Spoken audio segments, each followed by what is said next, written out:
पंजाबी शिरसाट, राजन नाईक, गौतम मालनकर, नागेंद्र परब, अतुल चोंगे, संतोष शिरसाट, बबन सोबाटे, त्या महिला तालुका अध्यक्ष राहुल मॅडम, दरे मॅडम आणि योगेश धुरी आणि या बैठकीसाठी आलेले आपण सर्व त्या तालुक्यातील शिवसेना. खरं तर मगाशी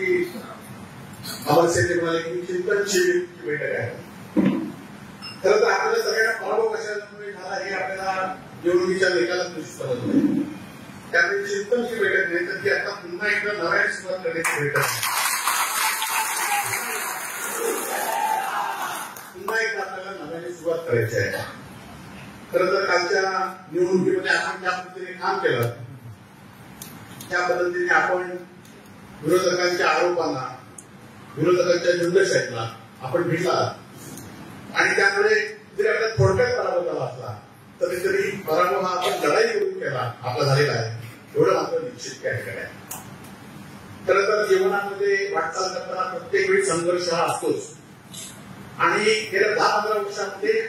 माझा संघर्ष किंवा आपल्या शिवसेनेचा संघर्ष आपल्याला सर्वांना नावा आहे आणि त्यामुळे पुन्हा एकदा आपल्याला सुरुवात करायची आहे. खरं तर निवडणुकीच्या पहिल्या दिवशी अनेक लोक या ठिकाणी भेटला, परंतु 2 दिवस मात्र मी पण आता आपण पुढे काय करायचं या राजकारणामध्ये, समाजकारणामध्ये राहायचं की हा प्रश्न होता. परंतु असे अनेक लोक होते की जे लोकांना नेतृत्व करण्याची संधी माझ्या जीवनात करू शकत नाही आणि त्या लेवलचं नेतृत्व मीच केलं पाहिजे. आज अनेक टेम्पोवाले असतील, रिक्षावाले असतील, एखादा मोलमजुरी करणार असेल, एखादा लाकूड असेल, हे सगळे आपले कार्यकर्ते खालचे आहेत, हे सगळे आपले कार्यकर्ते आहेत आणि त्याचं नेतृत्व करायचं पुढे आणि त्यामध्ये पुन्हा एक आपल्याला या प्रभावामध्ये पडलं पाहिजे. आज खरं तर मगाशी काही लोकांनी सांगितलं की आमदार म्हणून बघली. खरं तर त्या दिवशी माझा पराभव झाला, तो पराभव मी स्वीकारला. ईव्हीएमला सगळ्याच महाराष्ट्रातल्या आमदारांनी पैसे भरले, परंतु मी एकही रुपया भरला नाही की मी कुठे अपील केलं नाही, कारण तो पराभव आपला झाला, तो पराभव आपण स्वीकारला पाहिजे आणि त्यामुळे आपण कागद सांगता कामा नये. वैयक्तिक या भूमिकेतून आपण काम केलं पाहिजे. त्यामुळे आता झालेल्या पराभवाबद्दल आपण बोलायचं नाही, कोणाला दोष द्यायचं नाही, तर आपल्याला पुढे काम करायचं आहे. आणि पुन्हा एकदा मीच लोकांचा आमदार असेल किंवा मला आमदार म्हणा असं मला असं कधी म्हणणं नव्हतं आणि म्हणून आपण सांगितल्याप्रमाणे माझ्या पहिल्याच दिवशी माझ्या गणपती ऑफिसच्या बोर्डावर आमदारचा फोटो काढला, माझ्या गाडीवरचा काढला आणि त्यामुळे तुम्हाला एक कल्पनी सगळ्यांना विनंती आहे की मला आता कोणी वैभव नाईक म्हणून हात करा, नाईक साहेब म्हणून हात करा, साहेब म्हणून हात करा, परंतु आता आम्ही आमदार नाही त्यामुळे मला आमदार म्हणून हात करू नका. पुन्हा आपण एका ताकदीने निवडून येऊ, तेव्हा मात्र आपण संघर्षाची दोन येत असतात, चढ उतार येत असतात आणि आपण काय आपल्या गावात किंवा लावून आलं नाही की हे पद मलाच आयुष्यभर मिळालं पाहिजे असं पण नसतं. आज अनेक लोक सांगतील की सेक्रेटरी रेट सुरू झालाय आणि माझं म्हणणं मी आपल्याच्या पत्राद्वारे आपल्या सगळ्यांकडे पोहोचवलं आहे. माझं काय म्हणणं आहे ते गेले 2 दिवस आपण सगळ्यांनी मागलेलं आहे, त्यामुळे माझं म्हणणं काय वेगळं त्याच्यापेक्षा असू शकत नाही आणि त्यामुळे येणाऱ्या काळामध्ये आपल्याबद्दल अनेक लोक सांगतील की आम्ही साहेब तुमच्या शेवटपर्यंत आहोत. काही लोक शेवटपर्यंत थांबतील, काही लोक गळतील, हे तुला आम्हाला माहिती आहे. काही लोकांची कारणं सुटतील, परंतु जी असतील त्या शेवटच्या माणसांपर्यंत आपण शेवटचा माणूस जोपर्यंत आपल्यावर आहे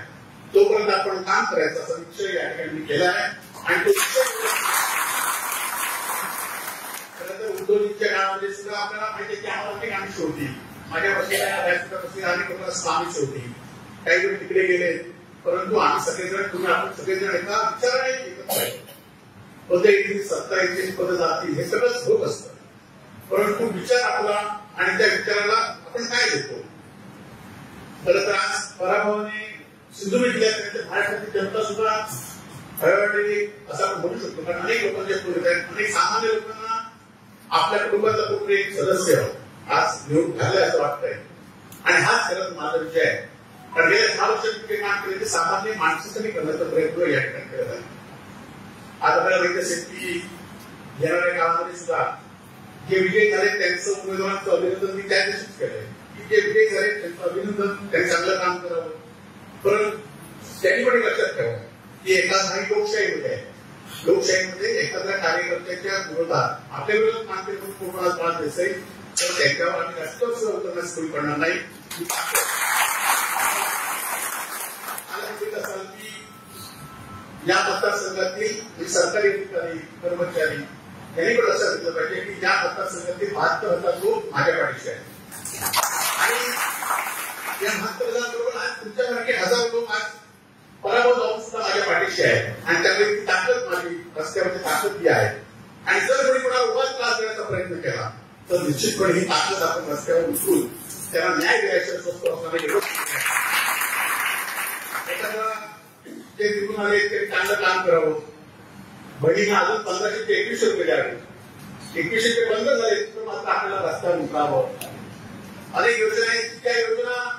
अस्तित्वात येणारच नाही परंतु त्यांचा महापूर या ठिकाणी करणार आणि खरं तर मी पहिले सांगितलं होतं की आम्ही निवडणूक लढवण्याची विचारावर निवडणूक लढवत होती काही लोकांनी या निवडणुकीमध्ये वेगवेगळे विषय घेतले पक्षाचे विषय घेतले तरी नसलेल्या हिंदुत्वाचे विषय सुद्धा या लढावर आणले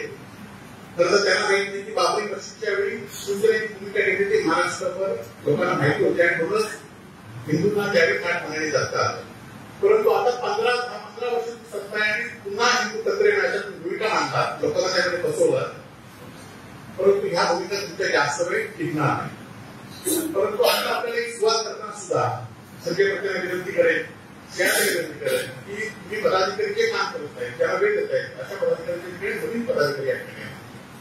आज आपल्याकडे एक चांगली अत्यंत चांगली गोष्ट आहे की आपले सगळे कार्यकर्ते कोणी ठेकेदारीवर कोणी शासनाच्या हप्तेकरीवर नाही आहे कोणी कार्यकर्त्यावर नाही आहे आपले सगळे कार्यकर्ते आहेत हे आपला श्रम करून मी कसं करणारे कार्यकर्ते आहेत आणि हीच खरं ताकद तुमची आणि आमची या ठिकाणी उद्योजींच्या नेतृत्वामध्ये आपल्याला पुन्हा एकदा महाराष्ट्रामध्ये काम करायचं आहे आज आपली राज्यामध्ये आपण बघित असाल की परिस्थिती कशी बदलत चालली राज्यामध्ये न झालेलं महाराष्ट्रामध्ये जेवढ्या सीट कधीच महाराष्ट्रामध्ये झाल्या नव्हत्या तेवढ्या सीट विरोधी पक्षाच्या ह्यावेळी झालेल्या आहेत आणि त्यामुळे आपली पण जबाबदारी आहे की सत्ता जरी ज्यावेळी टिकत असती त्याच्यावेळी आपण त्यांच्याकडे बोट दाखवलं पाहिजे लोकांना न्याय मिळून दिला पाहिजे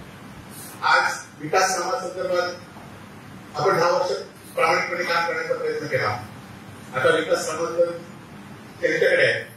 केंद्रापासून राज्यापासून गल्लीपर्यंत त्यांच्याकडे सत्ता आहे त्यामुळे ही जबाबदारी आपली नसते परंतु सुखदुःखामध्ये सहभागी होण्याची जबाबदारी शिवसैनिकांची आहे एकमेकांच्या सुखदुःखामध्ये कुटुंब आपलं आहे एकमेकांच्या सुखदुःखामध्ये सहभागी झालं पाहिजे एखाद्या रुग्णाला मदत देण्याचं काम या ठिकाणी केलं पाहिजे कुठे आरोग्याला जी मदत लागेल ती आपण करण्याचं काम करायचं कुठेतरी समाधानाने काम करण्याचं गरज आहे कुठे आपण एखाद्या ठिकाणी अन्य असेल तर त्यावर सगळे जाऊन त्या माणसाला धीर देण्याचं काम आपल्याला करायचं आहे आणि त्यामध्ये सगळं करत असताना निश्चितपणे तुमची सर्वांची साथ येणाऱ्या काळामध्ये मला या ठिकाणी लागेल आणि मला खात्री आहे की ज्या पद्धतीने मी वागतो त्या पद्धतीने तुम्ही सुद्धा माझ्याशी वागला आपल्या पक्षाशी वागला या ठिकाणी आपल्याला द्या आज आमदारकी नसल्यामुळे खरं तर अनेक लोकांना वाटतं की आमदारकी नसल्यामुळे काय माहिती होणार आमदार खरं तर मी आमदारकी गेल्या 10 वर्षामध्ये विरोधासाठी घेत मी कधी आमदार माझ्या स्वतःच्या स्वार्थासाठी कधी वापरलंच नव्हतं आणि त्यामुळे जी आमदारकी असेल ती आपल्यासाठीच